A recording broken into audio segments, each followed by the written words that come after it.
The Switch 2. You've probably heard about it. From the good to the bad to everything in between. And that is exactly what this video is going to be. I'm going to talk about what I think is good about the Switch 2 reveal, what I think is bad, and everything in between, especially regarding misinformation. Note that the information in this video is subject to change given that Nintendo did just put out an announcement that they are delaying, or at least in the United States side, the pre-order window for the Switch 2 given the Trump administration's tariffs. Now, with that out of the way, let's dive into misinformation. The first thing I want to talk about is Mario Kart World is being touted to be 90 USD. That's just wrong. It's actually 80. It's right there. Am I defending it? No. God, no. That is ridiculous. $80. The only game that I can ever think of that was even worth 70 is Baldur's Gate 3, and I paid 60 for Baldur's Gate 3, but no game has gone worth to $70. But over here in the stateside, it is going to be $80. The second thing alongside Mario Kart World being $80 is Mario Kart World the only game so far to be shown at that price tag. Hi, Future Raven here. I'm in edit and I'm actually realizing that this is completely wrong. Any game that is out on Switch 1 that is getting a Switch 2 enhancement port actually is going for around $80 to $90 depending on what they're adding. So it's like, for instance, $70 for Tears of the Kingdom and then a $10 extra for their enhancement pack, which I think is really stupid. So if you don't own these games, good luck paying a fortune. The final thing that I want to get right is the game key cards. First, I want to be clear that these won't be the only game in town. For those who have played a lot of Switch 1 games, will be familiar with how this used to work and will be pleased with this new announcement, actually. So what used to happen is that on the Switch 1, a lot of third-party releases, things like the Resident Evil 7 and so on and so forth, games that physically literally could not run on a Switch 1 and fit on that cartridge come with a digital code that you can run a cloud version or a digital version of that sort, since it wouldn't be able to work on that cartridge as the manufacturing costs go expensive. But it has not been indicated so far that Nintendo is going to be using these game key cards for their first party releases. Basically, these are a circumvention of the just pure digital download codes, and instead this is going to have your game data. Another thing to note with these game key cards is they only need to be connected to the internet when you first install it and when you first boot it up. From that point on, the second and thereon, you only need to have the physical game card inserted into your Switch. You don't need to be connected to the internet to keep on playing it. Now let's move on to the good things. What I personally think is good about the Switch 2. First thing, they knew how to show off this thing.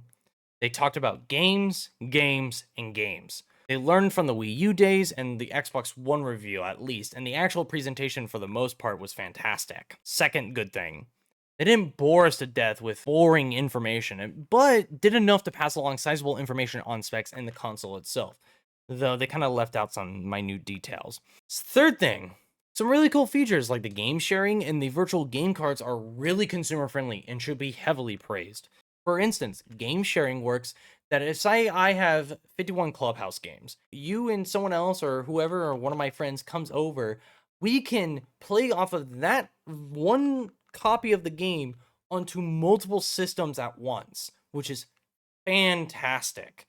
Now, as soon as you leave locally, you won't have access to that, but I think it's a nice kind of drop in, drop out type thing that's really nice for things like Mario 3D World and 51 Clubhouse games. I think it's a welcome addition. I can't wait to see them add more to this library. The next thing is virtual game cards. These are different from the game key cards, so stay with me. Virtual game cards work in this instance. One of my friends comes up to me and says, "Hey, I want to play Tears of the Kingdom, but I don't want to spend $70.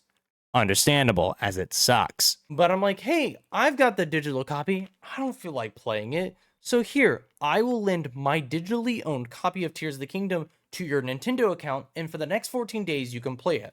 And then, either at the end of the 14 days or sooner, you can return it back to me, and everything will be the same. You can only lend out one game this way at a time, which is understandable and makes a lot of sense. But I think this is very nice to kind of have a bit more flexibility with your digital games.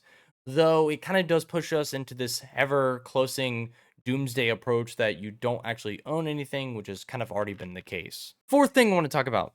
The first-party games were a hit, in my opinion. From Mario Kart World gameplay looking pretty good, despite its stupid $80 price tag. from Donkey Kong Bonanza, which I am super excited about. I love Donkey Kong. Donkey Kong games are fantastic. Tropical Freeze is one of my favorite games of all time. If you haven't played Tropical Freeze, go out and play Tropical Freeze. Donkey Kong Bonanza looks fantastic. It seems to be the Odyssey team, but Donkey Kong, and I am all down for that. Kirby Air Ride seems to be fantastic, and I'm super excited for that. I really wasn't expecting Air Ride. When they first showed it off, I thought it was going to be Smash 6, but it seems like Sakurai has demanded that they make an Air Ride game, so here we are. I'm very interested to look into it and see how the pink puffball does in his little magical racing game. And of course, to the GameCube NSO app, which I think is really cool, but I do have a bit of a nitpick with it, which I'll touch on in the other section. Next thing, third-party support is fantastic here, and might be one of the best I've ever seen in a launch window. From hit games like Deltarune to Silk Song was a huge announcement, to Hades, Civ 7, Elden Ring, Cyberpunk 2077, and games like Split Fiction, among many others, are fantastic to see. And it is a really big commitment by Nintendo to get these well-beloved third-party games on their Switch 2. I'm happy about it. While I know a lot of people are big on, just the Nintendo games, it is nice to have these third-party games available on the Switch 2 for on the go or whatever the case it may be. However, the biggest surprise when coming to third-party games is none other than Dustblood, the new From Software game being a Switch 2 exclusive was a huge deal for me, and I guarantee will sell a ton of units by itself, regardless of price, given how diehard From Software fans are. I'm excited to see how it goes, and it serves as a reminder to play the other Soulsborne games that I have in my Steam library. I'm really excited, looking forward to it. I've only played Elden Ring, and it's even got me hyped. Now, unfortunately, we turn to the bad things. The first thing I want to talk about is Nintendo, after kind of showing off Mario Kart World in their Direct, dived into Game Chat and a Discord ripoff. I'm not sure why Nintendo is now going for Game Chat.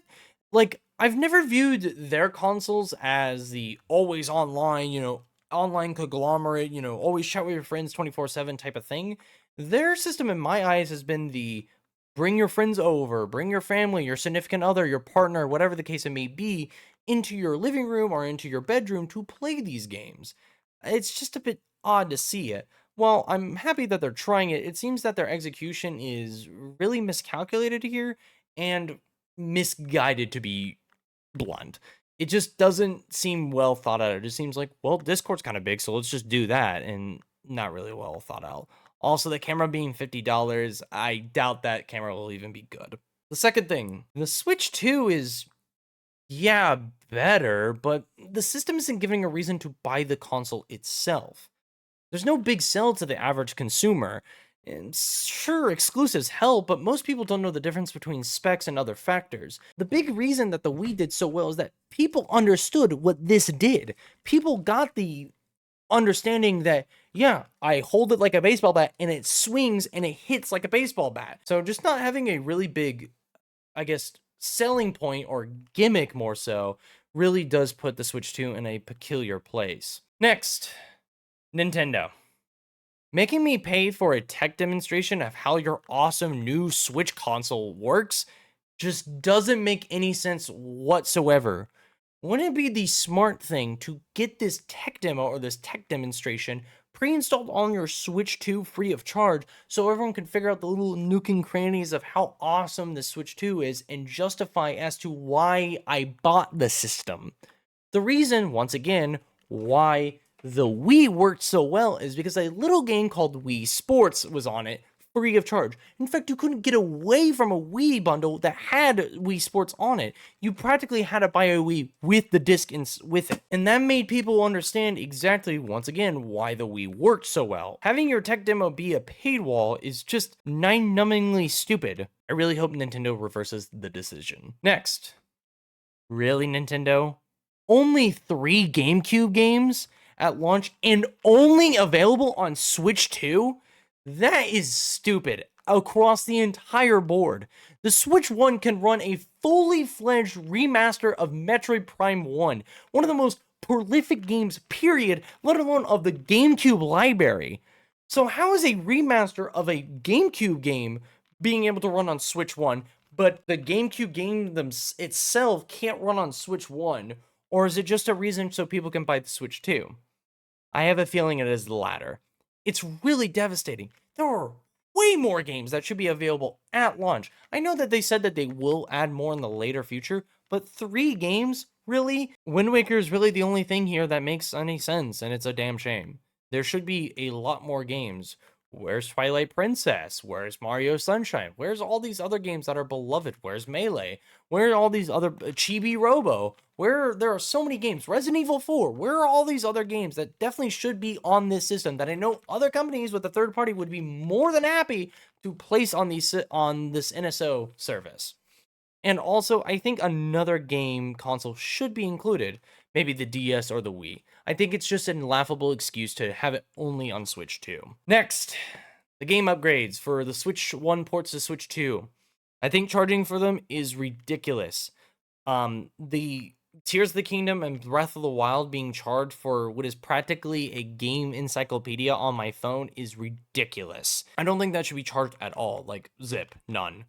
It makes it really frustrating that I have to pay extra to unlock enhancements of what should already be baked into my Switch 2 system price. Especially things like Pokemon ZA and Metroid Prime 4, which haven't even released yet, so they should just run natively fine on Switch 2 and I should be just charged 60 to 70 bucks. Now, if a game is adding actual value and content, say like DLC or add-ons, then yeah, I have no problem paying from 10 to 25 bucks, and I think that's reasonable, and that's totally fine. Some of my most favorite experiences of all time is playing like the New Vegas DLC or the Mass Effect Trilogy's DLC. DLC is fantastic and can add a lot, but it needs to be reasonable. And I'm sorry, adding a notes app to my Nintendo, online thing on my phone isn't worth it at all. The other thing I want to talk about with the Switch 2 Direct is I think they really could have done a lot more with just a few more announcements. Like, as it stands, this lineup isn't really big other than Mario Kart. Like, Donkey Kong games sure do sell somewhat well, but definitely not compared to Mario games. And I think a few more announcements could have been big. Something like Smash 6, or a new 3D Mario or even 2D Mario game, or a Zelda remake. The big thing about selling your system out from the get-go is having those big exclusives that people flock to your system for. This is why the Xbox has failed for the last 2 generations, because there is no games that are worth buying an entire Xbox console for. And it definitely ain't Halo, since Halo's been in the gutter ever since 343 took over. I think they also could have done something nice with like a niche release. I personally would have loved to see something like Fire Emblem, something niche there. I know I love Fire Emblem, so I'm a bit biased there. But also do something like Yoshi, or heck, do a Star Fox game.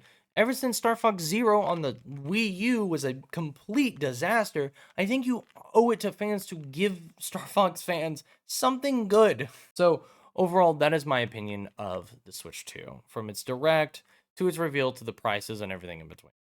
I do think it's a bit greedy. My hype for the Switch 2 has definitely been deflated after seeing all the information come out. Unfortunately, going to hold out on buying a Switch 2. I was going to at the $500 price tag, but given the recent state of things and how it seems to be that tariffs could definitely impact on how this console is going to perform and many other factors, I have decided to abstain of buying a Switch 2 until further notice. I want to hear about your opinions on the Switch 2. What do you think about it? Do you think it's good? Do you think it's bad? Do you think it's kind of in between? What's your thoughts on the pricing? What do you think on the specs of the console and everything in between? With that, I've been Satori Rave, and thank you for joining me in the Arcadia.